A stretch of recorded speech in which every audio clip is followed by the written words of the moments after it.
Sebuah cerita pengalaman horor dari akun Twitter @bristory berjudul asli Tersesat di Borobudur. Akan segera Mimin bawakan buat kalian semua, penikmat cerita-cerita horor di channel spesial horor.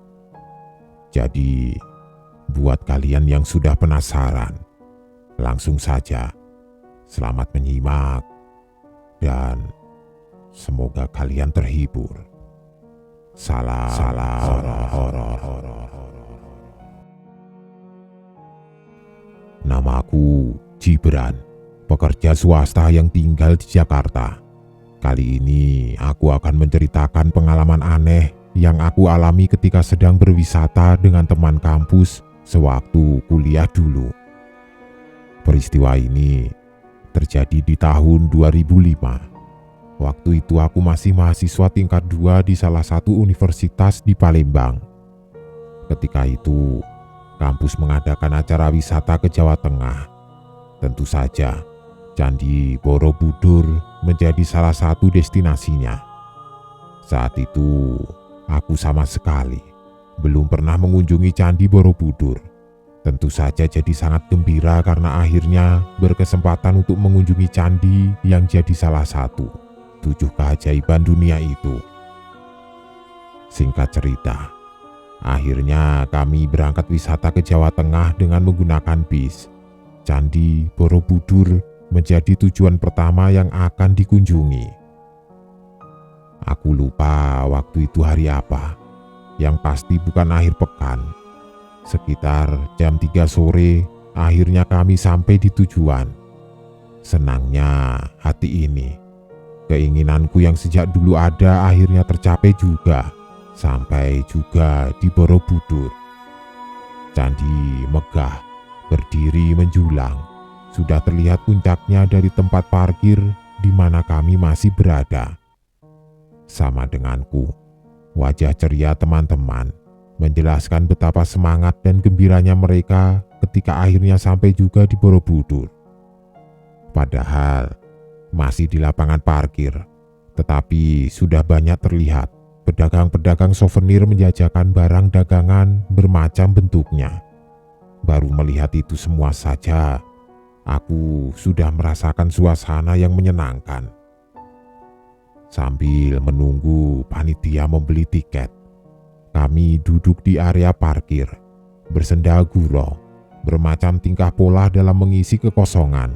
Segala lelah yang dirasakan ketika masih dalam kendaraan sebelumnya hilang berganti keceriaan. Aku hanya sesekali ikut dalam perbincangan seru, lebih banyak menikmati pemandangan dan suasana sekitar. Langit cerah, terang, nyaris tidak ada awan.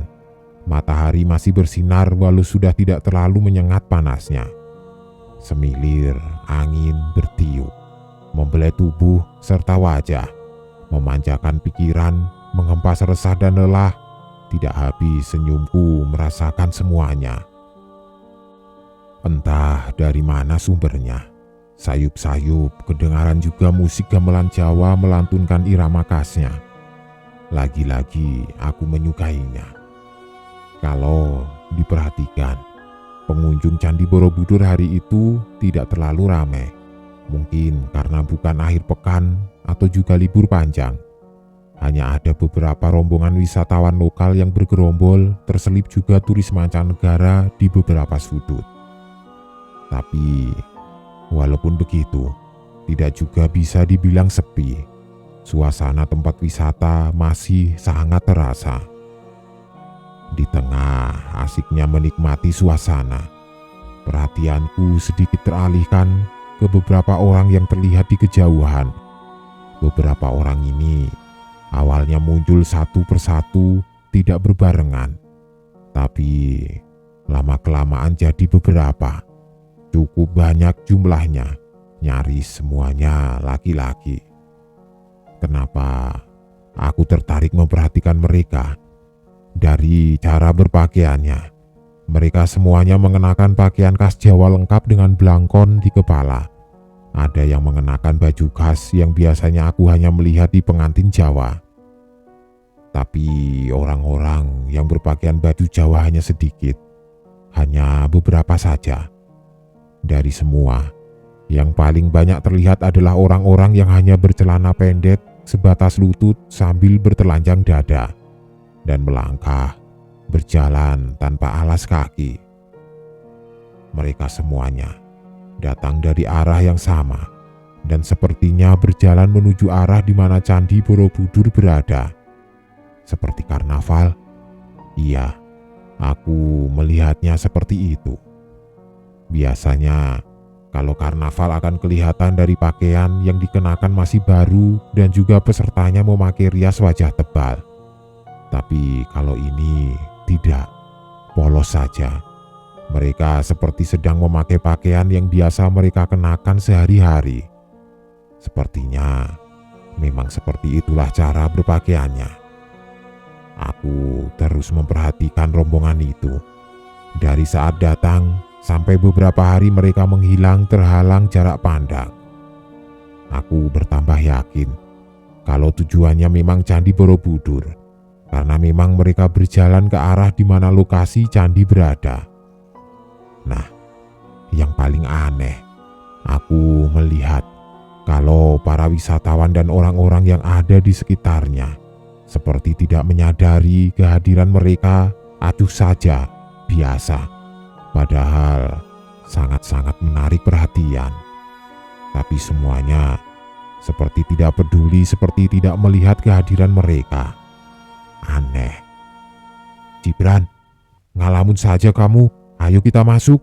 Suara ajakan Melvin membuyarkan lamunanku. Benar yang Melvin bilang, kami sudah bisa masuk karena tiket sudah tersedia. Lalu aku bangun dari duduk, kemudian berjalan bersama teman-teman masuk ke lokasi candi. Sambil berjalan itu, aku masih dapat memperhatikan rombongan tadi. Dari kejauhan, aku melihat beberapa orang yang paling belakang terus berjalan beriringan menuju candi. Pada mau ngapain sih orang-orang itu? Setelah melewati pemeriksaan tiket di pintu masuk, kami lalu berjalan menyusuri jalan yang ternyata berbeda situasinya dari tempat parkir di luar tadi. Kali ini lebih ramai, lebih banyak wisatawan. Sambil berjalan, aku sudah bisa melihat Borobudur yang berdiri megah. Puncak stupa yang terlihat dari kejauhan menjadi pemandangan sangat indah. Sungguh merupakan satu peninggalan keajaiban sejarah yang menakjubkan. Sedikit menyinggung sejarah, Candi Borobudur diperkirakan mulai dibangun pada abad ke-9, yang mana saat itu wilayah Magelang dikuasai oleh dinasti Sailendra yang dipimpin oleh Raja Samaratungga. Raja bertitah untuk membangun sebuah pembangunan candi yang kala itu dipimpin oleh seorang arsitek bernama Gunadarma. Tanpa bantuan kecanggihan teknologi masa kini, Gunadarma menggambar Candi Borobudur yang luasnya mencapai ratusan meter persegi itu. Dari pembangunan tersebut, Borobudur dapat diselesaikan dalam waktu 50 sampai 70 tahun kemudian, yang mana konon katanya Gunadarma sendiri tidak melihat hasil akhirnya. Begitulah menurut sejarah yang pernah aku baca. Dan yang paling menakjubkan katanya pembangunan candi megah ini hanya menggunakan tenaga manusia. Batu-batu sebesar dan sebanyak itu diangkat dan disusun menjadi bangunan tinggi dan besar hanya menggunakan tenaga manusia. Salut. Semakin dekat jarak dengan candi, aku semakin takjub. Tapi sebentar, kemana orang-orang yang menarik perhatianku tadi? Kok tidak terlihat lagi? Padahal tadi mereka menuju ke tempat yang aku tuju, berjalan lewat jalan yang aku lewati juga. Jumlah mereka banyak dengan cara berpakaian yang menarik perhatian. Jadi tidak mungkin kalau di dalam lokasi candi tiba-tiba tidak kelihatan. Menurutku tidak mungkin. Tapi Tapi ya sudah, hanya sebatas itu rasa penasaran. Selebihnya aku menikmati suasana siang menjelang sore setibanya kami di lokasi Candi Borobudur, bercengkrama bersama teman lainnya. Langit biru, cerahnya semakin pekat. Panas hari berkurang seiring bergulirnya sang surya menuju ufuk barat. Wajah ceria wisatawan menjadi pemandangan lainnya. Banyak yang sambil berfoto mengabadikan momen ini. Yang tadinya berjalan bersama. Entah di bangunan tingkat berapa akhirnya aku terpisah dari Melvin dan Kiara. Lalu berjalan sendiri mengelilingi candi sambil terus memperhatikan setiap detailnya. Mulai merasa agak aneh. Di bagian timur Borobudur, aku istirahat sejenak. Duduk melemaskan kaki yang mulai agak pegal. Di tempat aku duduk ini, pemandangannya sungguh indah. Pandangan lepas jauh ke depan tanpa halangan. Langitnya sudah tidak seterang saat kami tiba tadi, tapi masih dapat menerangi dataran luas di sekeliling candi. Tapi pandanganku terhenti di satu bagian candi yang letaknya sedikit agak ke selatan. Di sana aku melihat pemandangan yang menarik perhatian. Ada sekelompok orang yang sedang berkumpul, jumlahnya puluhan. Mereka berdiri membentuk barisan dipimpin oleh beberapa orang yang berdiri di depan. Beberapa orang yang sepertinya sebagai pemimpin yang sedang memberi pengarahan ini berpakaian baju Jawa lengkap dengan kain hitam atau blangkonnya. Sedangkan mereka yang berada di depannya, yang jumlahnya jauh lebih banyak, hanya bercelana pendek selutut, ada sebagian juga mengenakan kain terlilit di pinggangnya, dan tanpa mengenakan alas kaki. Iya, mereka semua adalah orang-orang yang aku lihat di luar tadi, yang berbondong-bondong masuk ke dalam lokasi candi. Aku sangat yakin. Pada ngapain mereka di sana ya? Aku bertanya sendiri dalam hati. Cukup lama aku memperhatikan. Cukup lama aku duduk di tempatku diam sendirian. Cukup lama juga sampai akhirnya baru menyadari kalau ada yang aneh di sekitarku. Apa yang aneh? Ternyata aku tidak melihat ada satu orang pun yang ada di dekatku. Kosong. Ada yang aneh lagi. Ternyata langit sudah berubah warnanya, berangsur memerah dan semakin memerah, menuju gelap, seperti senja yang datang tiba-tiba, padahal baru jam 4:30 sore. Mungkin akan turun hujan, pikirku begitu dalam hati. Berdiri dari duduk, aku lalu melangkah menuju bagian candi di sisi lain, coba mencari orang selain aku. Tidak ada. Aku tidak melihat siapapun, tidak bertemu siapa-siapa. Sudah melihat ke atas, menengok bagian bawah, tetap tidak ada orang sama sekali. Aku mulai merasa ada keanehan, mulai merasa ketakutan ketika sejauh mata memandang dari tempatku berdiri, mungkin di bangunan tingkat ke-5 Borobudur. Aku tidak melihat ada orang satupun juga. Kosong. Mulai panik. Aku berjalan agak cepat mengelilingi candi di tingkat 5 itu, coba untuk mencari manusia lain. Sementara langit semakin gelap, layaknya waktu mendekati malam. Tidak ada orang di atas candi, di halaman, di kejauhan. Aku tidak melihat ada orang sama sekali. Kecuali rombongan yang sedang berkumpul di bagian barat tadi. Sekumpulan orang yang aku lihat sejak dari tempat parkir. Kenapa mereka ada, sementara orang lain tidak ada? Termasuk rombongan teman-teman kampusku, mereka semua menghilang. Lelah, ditambah panik. Aku berniat untuk turun dari candi lalu menuju rombongan tadi. atau pintu keluar. Tangga yang menurun panjang jadi tujuan pertama. Sesampainya di tangga, aku lalu menuruninya selangkah demi selangkah. Beberapa bagian tangga bentuknya seperti lorong kecil. Aku harus sebentar masuk ke lorong itu untuk terus turun, menuruni tingkatannya satu persatu. Tapi entah di tingkatan berapa, aku mendadak kaget keheranan, sangat ketakutan. Beberapa detik sebelumnya, langit masih terang, masih sore, sama sekali belum gelap.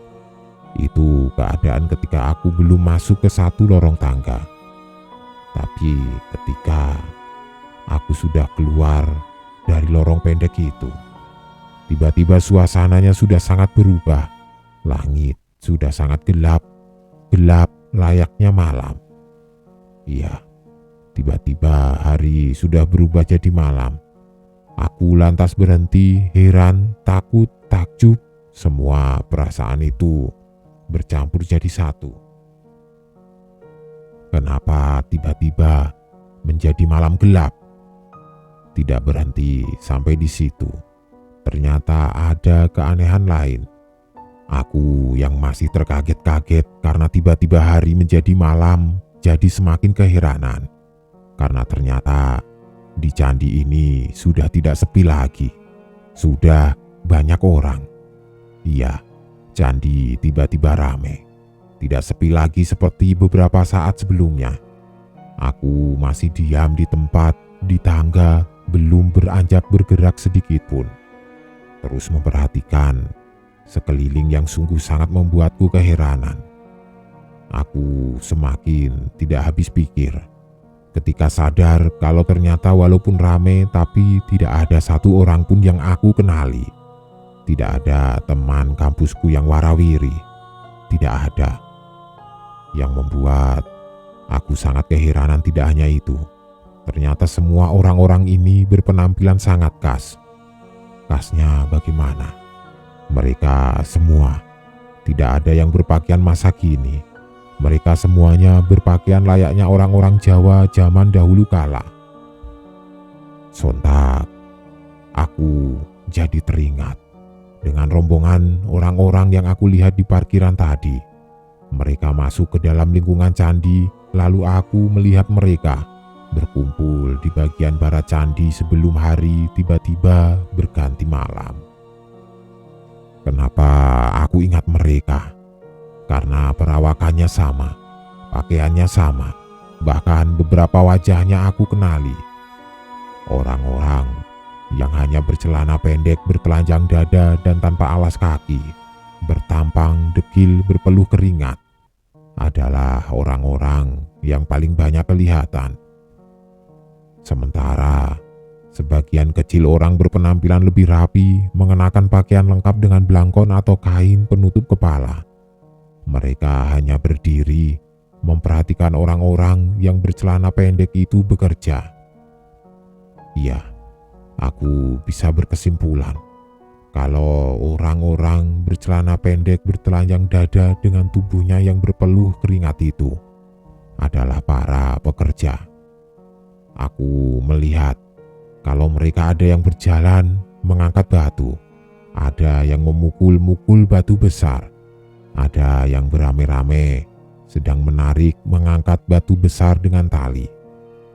Aku yakin mereka para pekerja yang sedang diawasi pekerjaannya oleh mandor mereka yang berpakaian lebih bersih dan rapi. Ada beberapa pekerja yang melintas dekat denganku, berjalan ke kanan atau ke kiri dengan memanggul batu besar, entah mau dibawa kemana.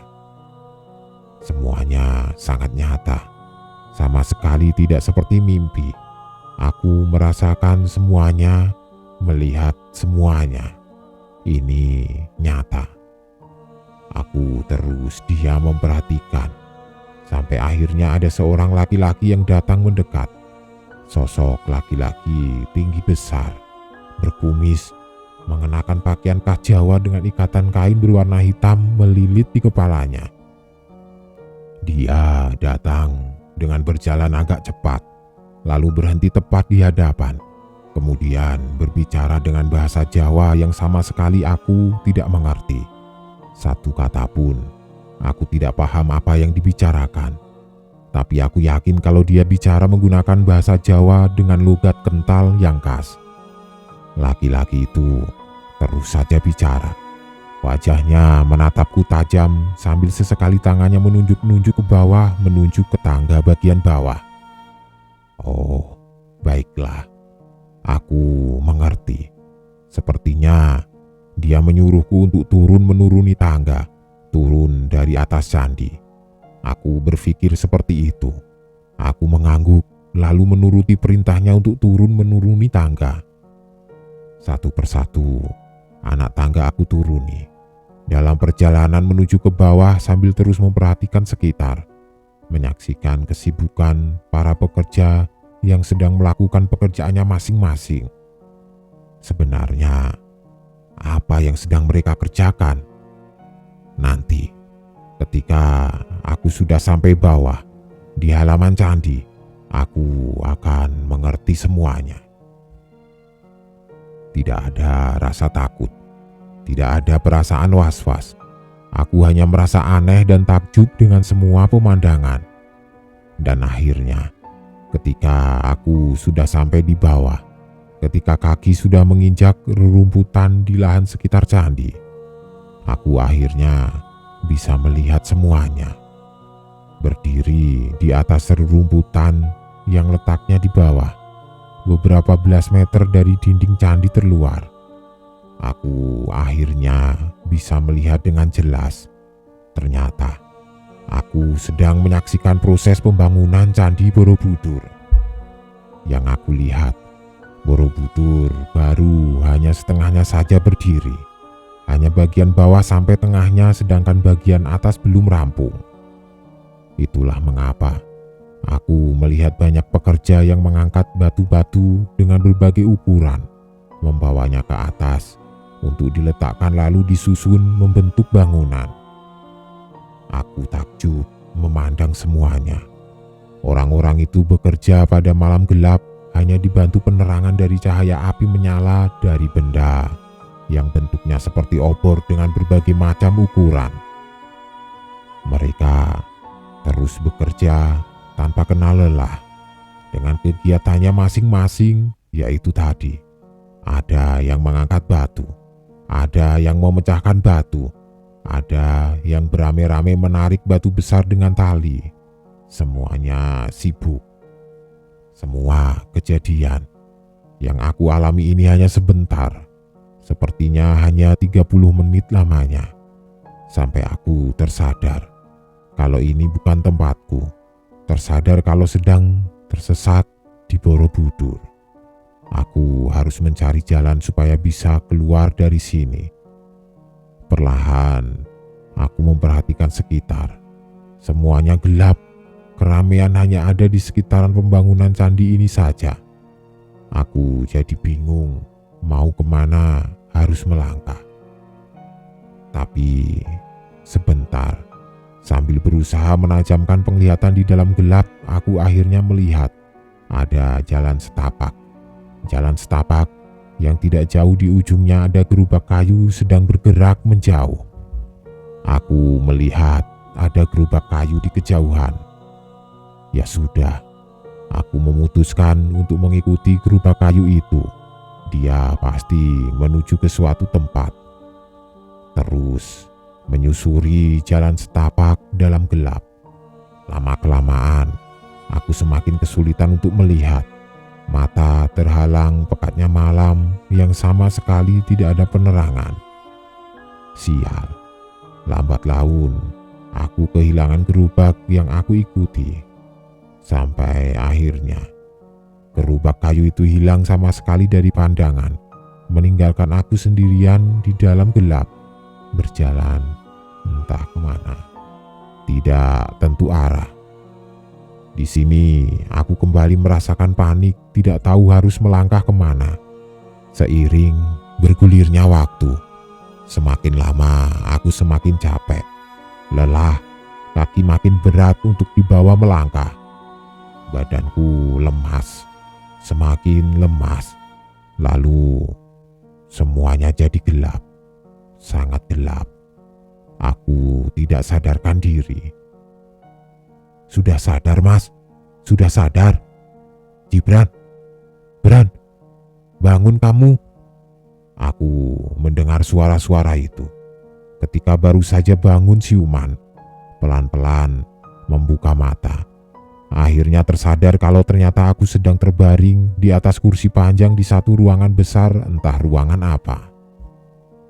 "Kalau kamu sudah bisa duduk, duduklah Bran. Minum air ini dulu." Melvin lah yang pertama kali aku lihat.